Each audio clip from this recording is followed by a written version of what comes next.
Welcome channel. Today is Monday, November 16th, 2020. Thank you all for tuning in today. I know we've been away and we are so inconsistent right now with the reports. We want to apologize as the GSM family is trying to get through some things. Thankfully, we are progressing forward and we hope to continue to bring you useful updates. But I just wanted to start off by thanking all of you who are still hanging around and sticking with us. And we appreciate the support and the love that we get every day from you, the subscribers here on our channel. So once again, thank you for tuning into the Grand Solar Minimum channel and making us your choice for Grand Solar Minimum news. All right, let's get into some space weather news right now. The solar wind speed's coming in at 295.6 kilometers per second with a density of 11.6. Interesting, right? We have seen lots and lots of activity, minor activity from the sun, but nonetheless, solar cycle 25 appears to be awakening for the time being. But we still see minimum solar winds in the 290s. Again, this is one of the lowest readings that I've observed in this time of watching this information since 2016. 295, we had a 288 not too long ago. 269 was the lowest that I've ever seen when it comes to solar wind speeds. Now, will it get lower than that? I don't know. We are going into the uptick of our newest solar cycle, which is predicted to be weak, but still. Usually we're not going to see record-breaking low solar wind during an uptick towards the maximum, but this is uncharted territory and anything goes at this point. Believe it or not, I know we're looking at the sun right now and you're thinking, well, there's 3 sunspots, and believe it or not, that's not the case. AR-2781 is actually the departing sunspot that is turning away from Earth. The one in the dead center is not qualified, believe it or not.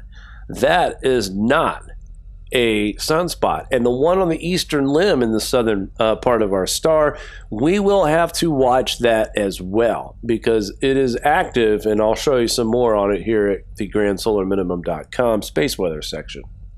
But checking out our TCI, which is that Thermosphere Climate Index. Now that's the very top of our atmosphere, and it's near record lows, not quite, but we're sitting at a 5.65. The last time we broadcasted, it was at a 5.40. So a lot of times I like to say that solar wind bombarding the magnetic field does have some kind of effect, in my opinion, of warming up that upper atmosphere, the very top of the atmosphere, that is.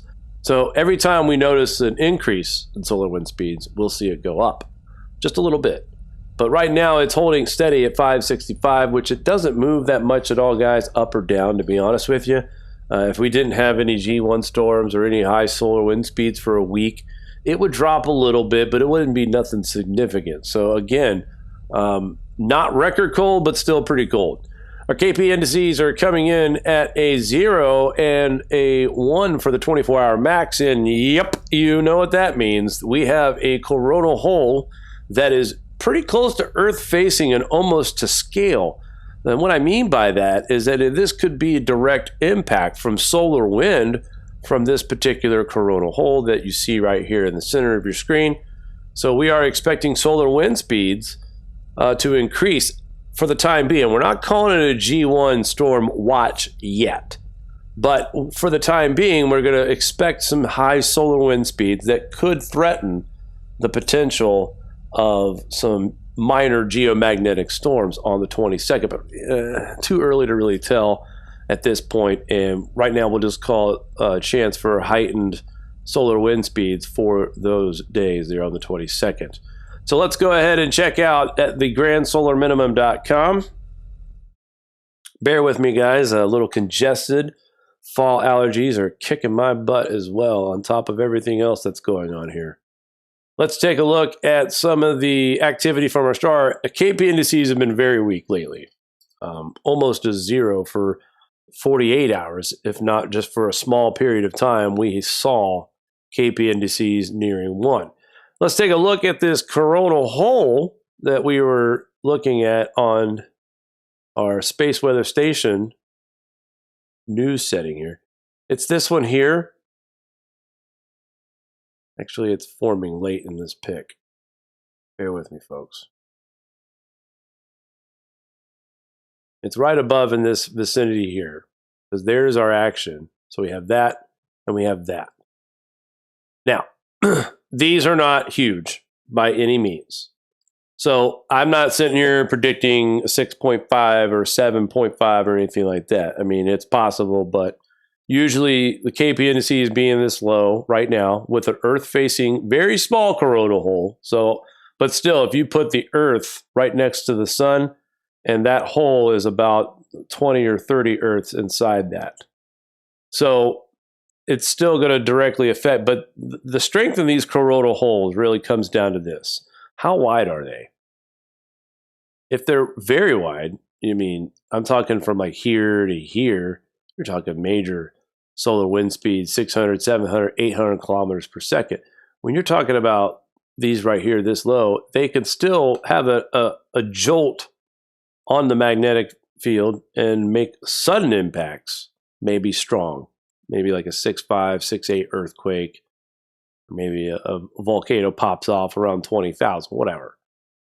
Those are the kinds of things that you could expect from coronal holes that size. So here we are from now until 72 hours. Usually it happens within 48, but I like being careful tonight. So I'm going to go from here to 72 hours out. We could see some more volcanic eruptions of 20,000 feet or higher. Possibility of a 6.5 earthquake. Not good enough to tell you what part of the world. I know there's other channels out there like Dutch Sense who has a pretty good method and shows people where they're going to happen. I guess I could cheat and watch his channel, but that's no fair, right? So, but I've heard good things about him.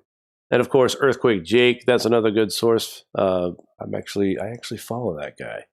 So there are some people out there who do a really good job at tracking earthquakes and almost predicting them to exactly where they're going to hit. Me, I just know how to identify the current conditions on the sun that would be potentially causing seismic activity. And sure enough, when we get these combinations of low KP indices and Earth-facing coronal holes, directly Earth-facing coronal holes, we usually see something in the next 24 to 48 hours that's significant, or multiple 6.1s or whatever, but you get the point. Let's take a look at the rest of our star, and let's find out how active we're actually going to be in the near future. And there's that Earth-facing spot, but then you got a cluster. I don't know what that's all about. I mean, that's woo. So no way I would be shocked if that's not a sunspot, a large sunspot grouping, honestly. It could be two. That's one and that's two. So it could be two sunspot groupings, AR 2783 and AR 2784. Is that where we're at now? And if I had to guess just by looking at the size of this on this sunspot, let's see, sunspot number 25, 28, something like that. Okay, let's be real. 34 for both of them. That would be sunspot number 34. Just if I had to guess. So, but realistically, I think that's two sunspot regions, if it is at all. And we will know here very soon as that region is crossing the eastern limb as we speak. And just so folks know what the eastern limb is, I'll just bring this up. I know we get a lot of new subscribers. It's reversed when you're looking at SDO, guys. For those of you who are new, this is the western limb, and this is the eastern limb. So just in case if you're trying to follow along and you hear me say the northeastern limb and you're looking over here and you don't see anything, it's reversed when you're looking at these. So just thought I'd throw that out. All right, let's get into some headline news around the world for grand solar minimum related. Yes, this stuff all ties into what we're talking about here. Up to 4.2 inches of rain and then more than 3 feet of snow fell in a lower district in parts of a area in Pakistan. I'm not even going to attempt to pronounce that. I don't want to disrespect anybody in Pakistan. But that was the season's first snow that just happened over this past weekend. So let's talk about that real quick, because I don't need to give you the details about what happened in a city I can't pronounce. The point is that this storm rolled in on November 13, and it starts with rain into Sunday, and then switches over to snow. 3 feet of snow. All right. Again, I get all those people out there who cry, climate change, man-made climate change. But this is natural climate change, folks. These are the kinds of extremes that if you research grand solar minimums and other periods, these are the kind of extremes that we're going to have to get used to. Seriously. 4.2 inches of rain from Friday and Saturday. That's 2 days with probably about for most people, that's a month's worth of rain in 2 days. Okay? And then, as if that wasn't enough, 3 feet of snow. Now, you're probably thinking to yourself, how is it possible? How is it possible that much moisture is in our atmosphere? How is it possible? And again, the opposite side will say that it's man's greenhouse gases that traps all that moisture out and it gets out every once in a while. And the answer is no, that's false. The answer here is the combination of highly charged particles, water droplet, water vapor, combining with other particulates in the atmosphere naturally. Now, these cosmic rays, think of them as highly charged particles. Think of them as a magnet, and the water droplet and the vapor, they're pieces of tiny metal. All right? And what happens when you have a magnet and lots of tiny pieces of metal? It all flocks to the magnet. All right? Same thing's happening here with these highly charged particles. It attracts and interacts with other particulates in our atmosphere, and of course combines with our water droplets, creating massive snow, massive rain. That's why we're seeing hail as big as that we're seeing all over the world. Okay? So our atmosphere is fluxed right now. I mean, for most of the solar minimum part of solar cycle 24 into 25, we've been sitting around 9.5% to 11.1% cosmic radiation dosage. The record is 11.7, and that was set back in the last solar minimum we had in 2009. So we didn't break the record during this minimum, but we're still sitting at 9.5% dosage rate right now on cosmic rays. There is tons of cosmic radiation in our atmosphere, highly charged particles, all over the globe, not just here in the States or Pakistan, everywhere. So it's complicated. I get it. It's easier to say that it's CO2 greenhouse gases as it traps in heat and blah, blah, blah. Oh, okay, that makes sense. Yeah, it traps in moisture. It's a lot harder when you're standing at a bus stop and you're trying to explain to someone that here's how it works. There's highly charged particles in our atmosphere. They interact with our other particulates plus water droplets, and then this happens, and then next thing you know, you got the person looking at you like you're crazy. So I get why the AGW pushes their message so hard. It's lazy research. It's lazy research. It's worse than just Googling something. It's lazy research. AGW. Yeah, I know I'm being a little harsh tonight on, but I'm worrisome. I'm worrisome that this next administration in the future, not in the immediate future, but in the future, will try to implement Green New Deal.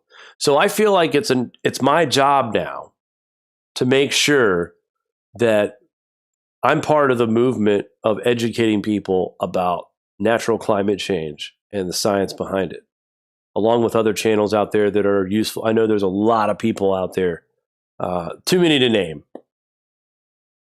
You started with the basics. John Casey, get his books, all of them.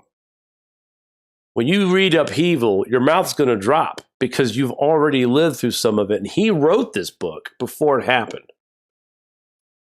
And it's not that John Casey's a wizard.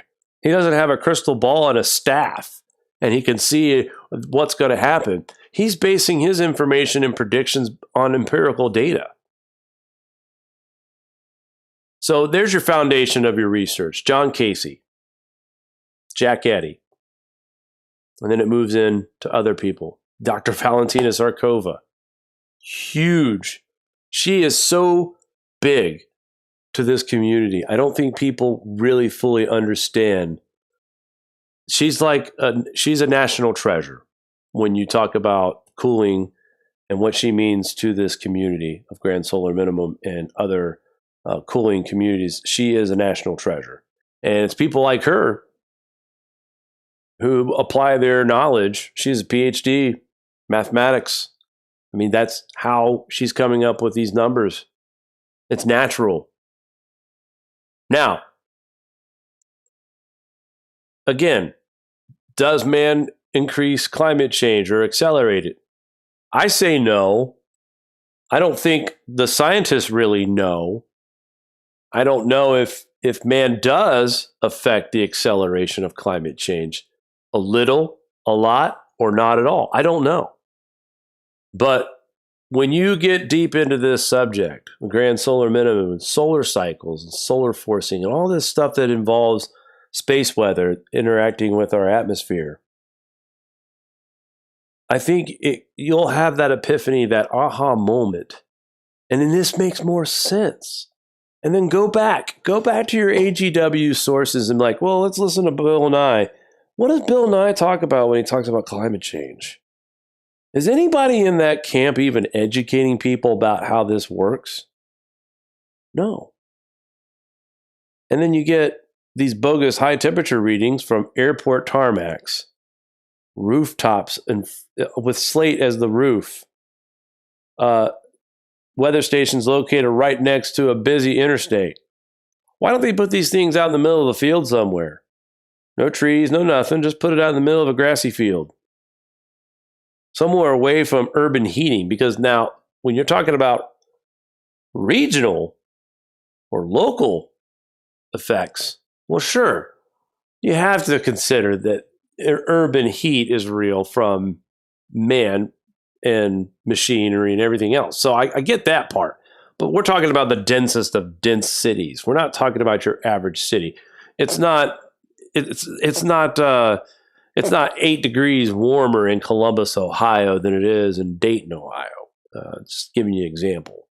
But the bigger the city, the more action going on. Yeah, there's probably some slight temperature differences in how much temperatures go up and down when you're talking about the amount of machinery and all that stuff running at the time. But my point is here, guys, 4.2 inches of rain in 2 days and then 3 feet of snow is a massive GSM extreme.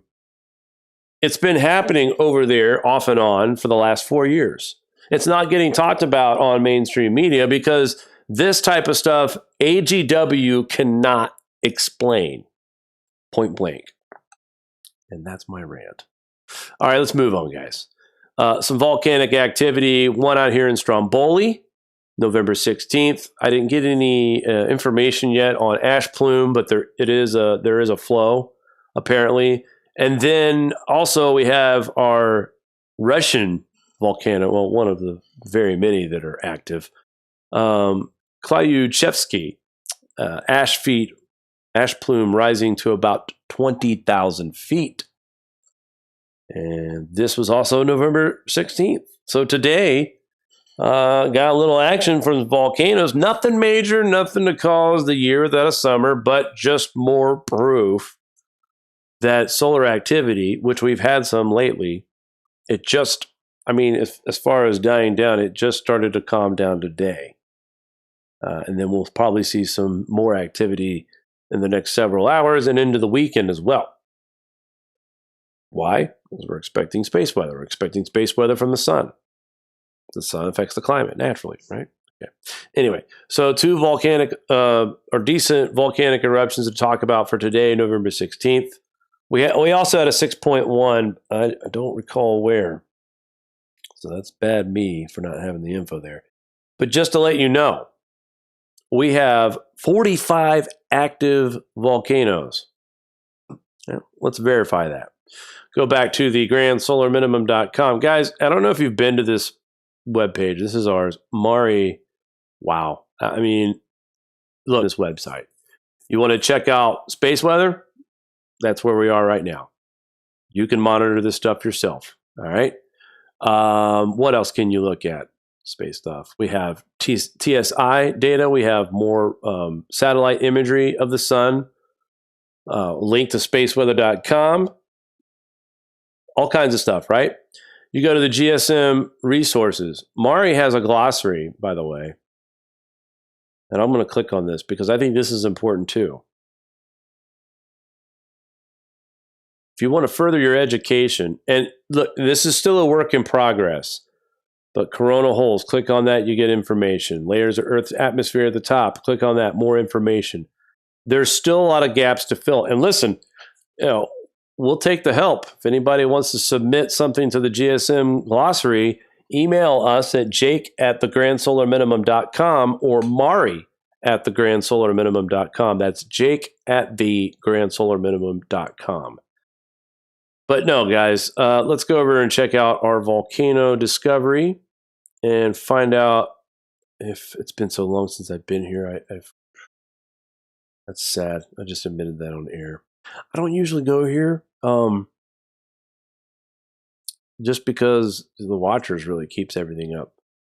But we have, I saw a report where they said 45 currently active volcanoes at this time. Let's count them together. 1, 2, 3, 4, 5, 6, 7, 8, 9, 10, 11, 12, 13, 14, 15, 16, 17, 18, 19, 20, 21, 22, 23, 24, 25, 26, 27, 28, 29, 30, 31. So I've got around 35, 36. And it's possible, because if you zoom in, you can see some of these have multiple volcanoes in these areas. But looking at where we're seeing the most action here is Central America and South America, if you ask me. And then, of course, PNG always, I mean, typical action. And then Russia would be number 3 on the board. But definitely the most active area has got to be here in Central America, Southern Mexico, into South America.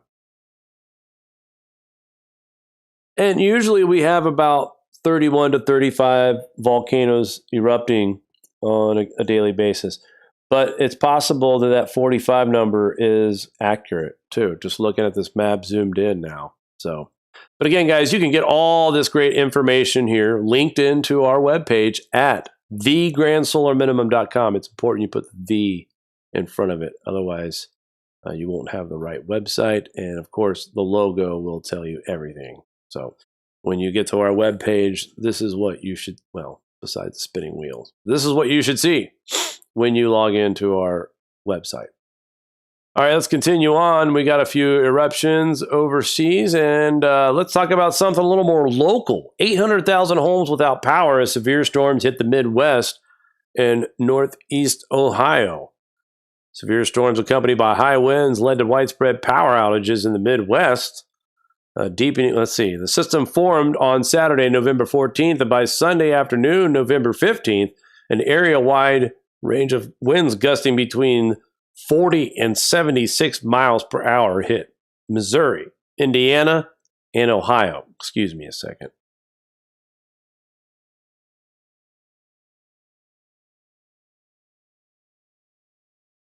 Okay. Reading on, though, in Ohio, more than 350,000 people were reported without power. Actually, I had family and friends that were part of that. They live in Montgomery County, Ohio. While 210,000 customers lost electricity in Michigan, by Sunday evening, more than 800,000 people in the region lost access to power. High winds also resulted into one fatality in Ohio. Montgomery County, unfortunately, Southwest Ohio, or Dayton, Ohio, reported that a 63-year-old woman was killed after being hit by a fallen tree. And that was the 1-2 punch of this storm, was the heavy rain and then the big winds that followed it. And making, you know what happens when you have high winds and saturated ground? Well, you know, some pretty gnarly stuff. In fact, I wanted to show you some footage. This is from Cleveland, Ohio. Actually, the only NFL game that was affected by these storms was in Cleveland. Game was delayed for 35 minutes. Check out, this was during the national anthem of the game. And out of nowhere, it just, and I'm going to tell you something too, folks. I've been to this stadium several times. This wind is no joke.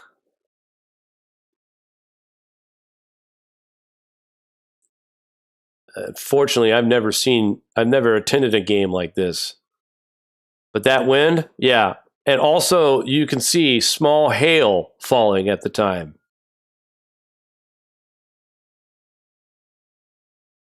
All I got to say is those are some loyal Browns fans out there to brave the elements. But nonetheless, and being in that stadium in mid-November near the lake, that is brutal wind, folks. You've got rain, hail in your face. They delayed the game. There was a huge lightning strike behind the stadium, and that's what led to the delay for the game. But speaking of lake, and I'm going to jump around, I'll talk about Category 5 hurricane. I think it's Loda. But right now, lake effect snow. All kinds of crazy weather. I'd say this is 2 weeks ago, we had bad weather off the Great Lakes. Cleveland, Erie, Buffalo. Heavy rains. Lake Erie looked like an angry sea. Again, this weekend, we see more of it. This time, believe it or not, there was a tornado warning in Ashtabula in northeast Ohio. A tornado warning. Mid-November. That's not usual. Again, GSM extremes, guys. And this is only the beginning of the grand solar minimum. This is the very tippy top. We haven't seen anything yet. We're getting primed right now, basically. Think of it that way. We're getting primed. Lake effect snow machine to fire up early this week for the Great Lakes. That's right.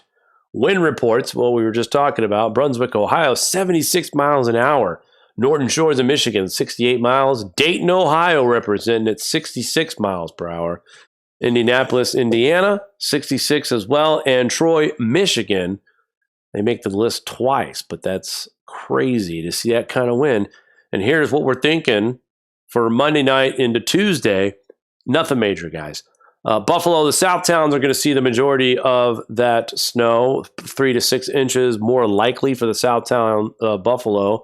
1 to 3 for Erie, Pennsylvania, so nothing major. Pittsburgh, you're going to miss this a little bit. Syracuse and into the Finger Lakes will definitely see some light snow. And then you get into North Country, New York, some very light snow as well, but nothing in our area, which I was hoping to have a live report on some lake effect snow here soon, because, man, I'm getting bored. I need something to do besides working on the house. But anyway. Extremely dangerous Hurricane Loda forecast to strike Nicaragua with powerful winds and extreme rain. And let me tell you, this storm here formed 2100 UTC on November 13th. It was the 30th named storm on record. It rapidly strengthened to a Category 4 on November 16th, is now threatening Central America, ravaged by Category 4.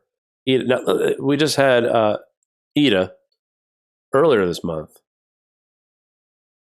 What Ida didn't take care of, this one will.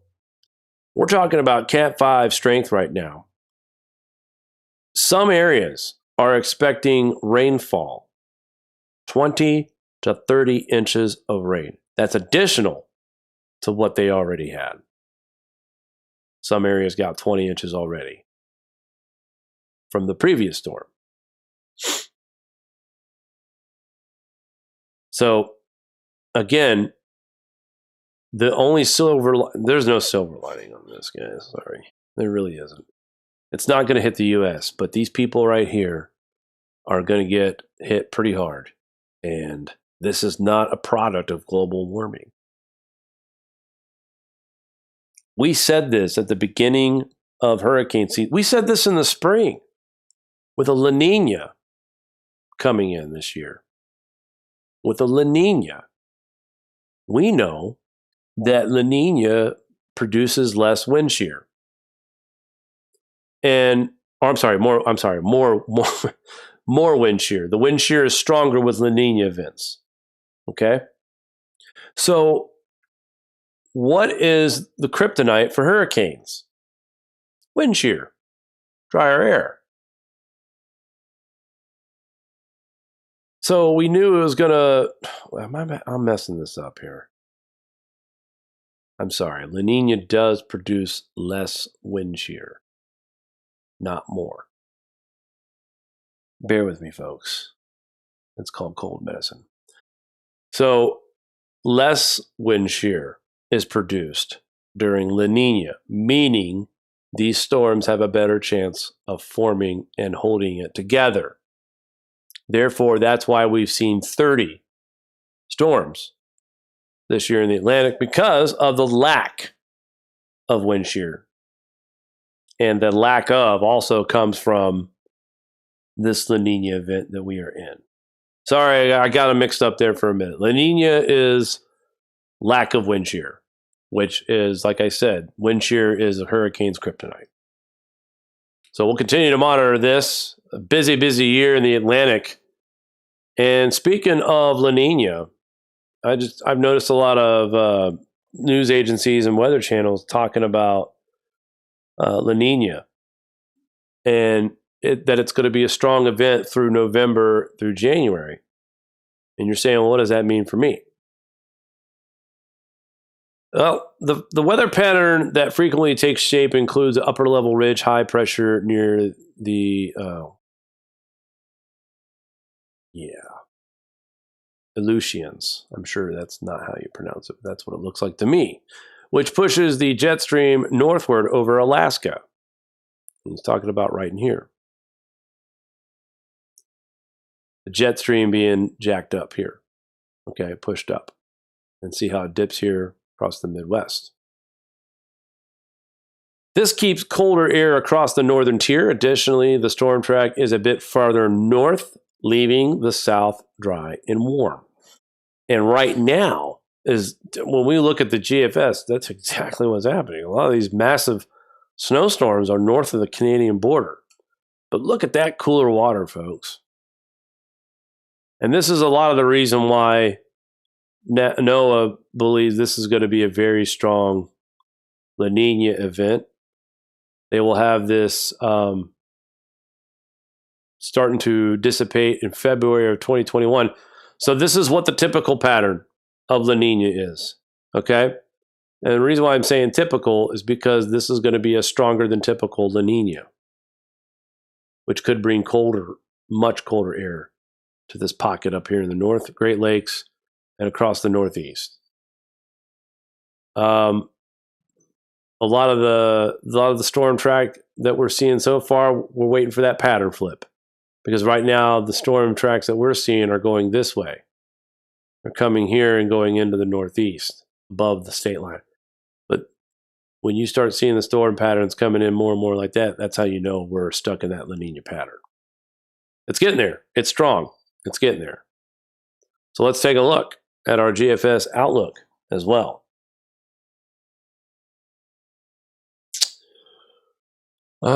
It has updated. Good. So here we are. This is Tuesday. Thinking some light snow for northeastern Ohio, Ashtabula. Yeah. You know, you had a tornado warning on Sunday, and Tuesday morning you wake up to snowflakes. Welcome to the Grand Solar Minimum. Erie, PA, also seeing some light snow Tuesday morning, and snow across from Lake Ontario in parts of northwestern New York, Syracuse area. Look at that giant low pressure system out here off to the northwest. I'm talking about this right here. Keep an eye on that. Right now, this is a typical La Nina pattern. Look at the jet stream. Exactly matching what a typical La Nina looks like. So in my opinion, all this cold right here, this is going to be the general look, in my opinion, for the majority of this winter. We will see the wintry weather and the colder air in this pocket for sure. You're going to see flashes of storms, but hey, the Northwest mountains, they've seen enough. I mean, seriously, they have. But let's move on here to Wednesday. This is Tuesday into Wednesday. Rain for Northern California, Oregon, and Washington. No big deal. Some light snow in Montana. Light lake effect snow is still lingering around Wednesday for Erie, PA, and Buffalo and the South Towns. Nothing major, just some flurries. High pressure dominating on most of the country, especially in the Northeast. Temperatures stay cool. Snow overnight on Thursday in the mountain Northwest. And high pressure just dominating. Temperatures rising just a little bit into the Northeast over the weekend. Staying fairly dry, too, until about Saturday, November 21st, where a low pressure system forms out here in the Colorado Rockies into Wyoming. Pretty heavy snow event, actually, we're looking at. And that is for Saturday. And this storm is going to move north. The bulk of it. You guys can trace the low pressure. Watch the low pressure right here. This is the center of the storm. This is going to go north. Had the jet stream been reacting this way, we would be talking about possible snow event here in this side. But because the jet stream has flipped for the time being, that's why we're going to see these storm systems continue to go north and just bring rain to the Midwest, into the east, into the Northeast. But that should change at the end of this month as well. And let's continue to look. So big line of storms coming across the United States on the 22nd, 23rd. Be interesting to see how the solar wind speeds and the highly charged particles in our atmosphere interact with this storm. Will we see record rains and flooding for November 21st through the 22nd through parts of the mid part of the United States?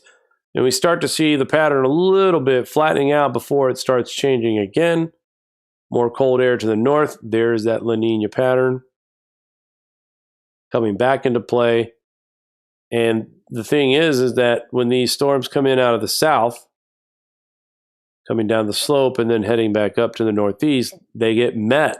This moisture will be met with cold air. Now, this cold air is not firmly in place just yet, but I'm trying to give you an idea of what the winter is going to look like when these systems starts flowing up like that. More snow for the mountain Northwest, it looks like, towards the end of the month, 26th of November. Again, these are not that reliable, but this is about as far as I would take it. Notice the pattern flip again, dipping here, staying warm up here. At this point, let me guess, I haven't even seen this yet.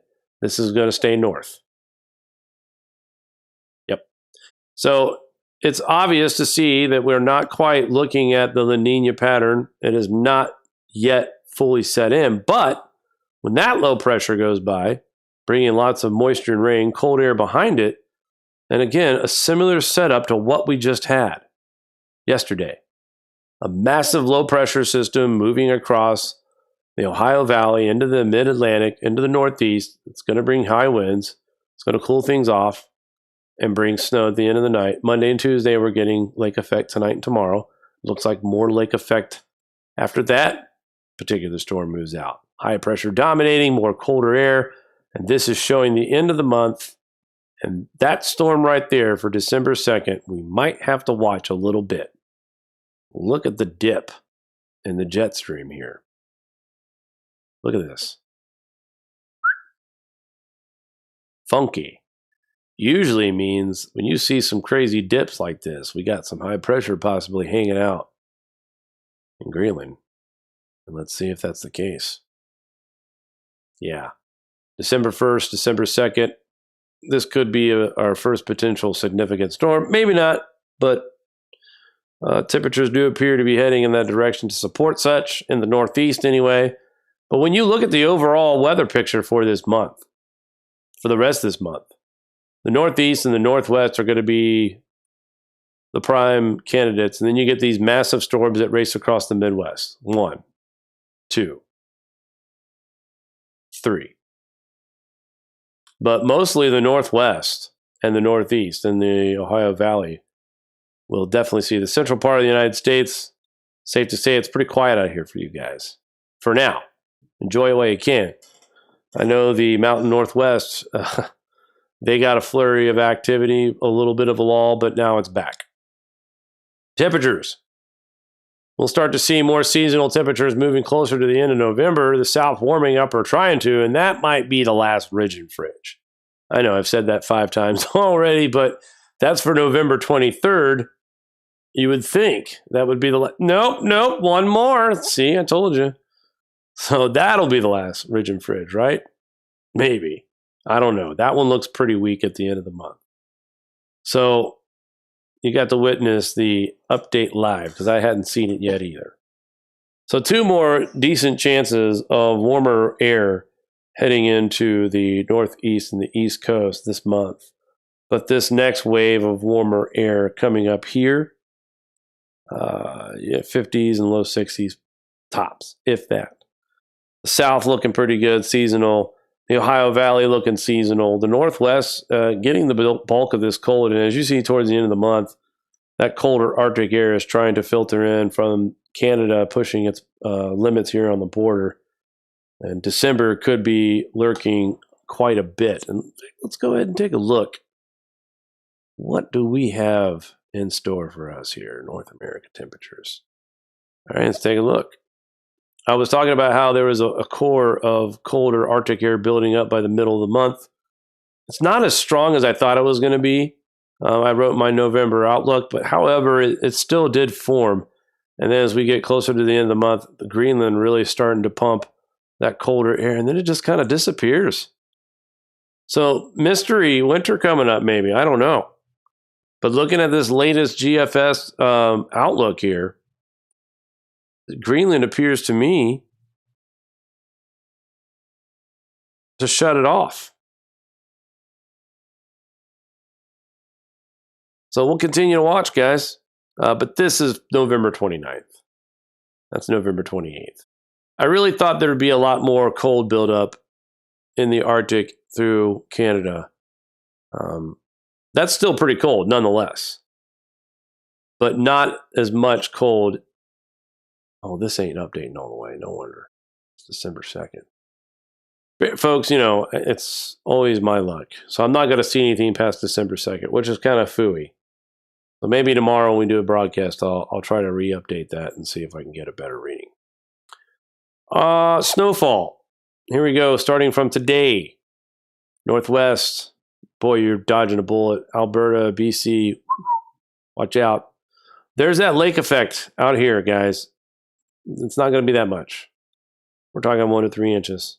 GFS doesn't really think much more than 3 inches across this area. So no big deal. This is November 19th. Moving out to Saturday, more snow for the Great Lakes, Wisconsin, Minnesota area. More snow for the Northwest. And in fact, if it wasn't for the Northwest, if you had to ask who's carrying us in the snowfall department, it's the Northwest. Interesting to pop up there for us here in the Northeast, upstate for Mari and I. We might see some significant snow on December 2nd. So there is going to be a storm to watch in the first part of December in the Northeast. It could be as early as November 30th all the way to the 3rd, but definitely something worth watching. We could have a system, our first significant weather system that would affect us. I want to say hello to Richard in the chat, Knife Collector, Laura, good to see you guys out there. I know Dorothy was out there, Mr. Boston, Shirley Davis, hello. Also, I thought I saw Matt McDonald here. I did see him earlier. Good evening, sir. Good to see you as well.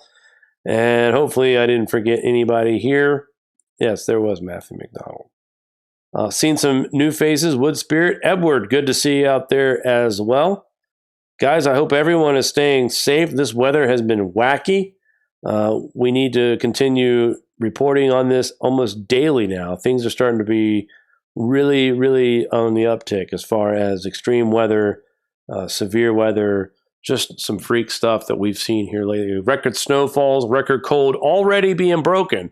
And I know you might live in this area where you're in the white and you're looking out your window like, what are you talking about, Jake? There's no snow out there. You got to have the whole big picture in focus, folks. It's not just about your backyard. I just showed you Pakistan. 3 feet of snow fell. after 4 inches of rain. What a temperature swing. What a precipitation swing. What the WTF, right? All right, that's going to do it for me tonight, guys. Thank you for tuning in. If you like what we do, support us, please. We have a t-shirt shop and all kinds of good stuff there. Also, just drop us a line in the comments. Say hello. Give us a report what your temperature and weather is. We'd like to hear from you as well. All right, folks, that's going to do it. Take care. Be safe. And we will talk soon. Do you like this show? Give us a thumbs up. Want to support us more? Share to your favorite social media platform. Buy a t-shirt or become a Patreon. All links are in the description below.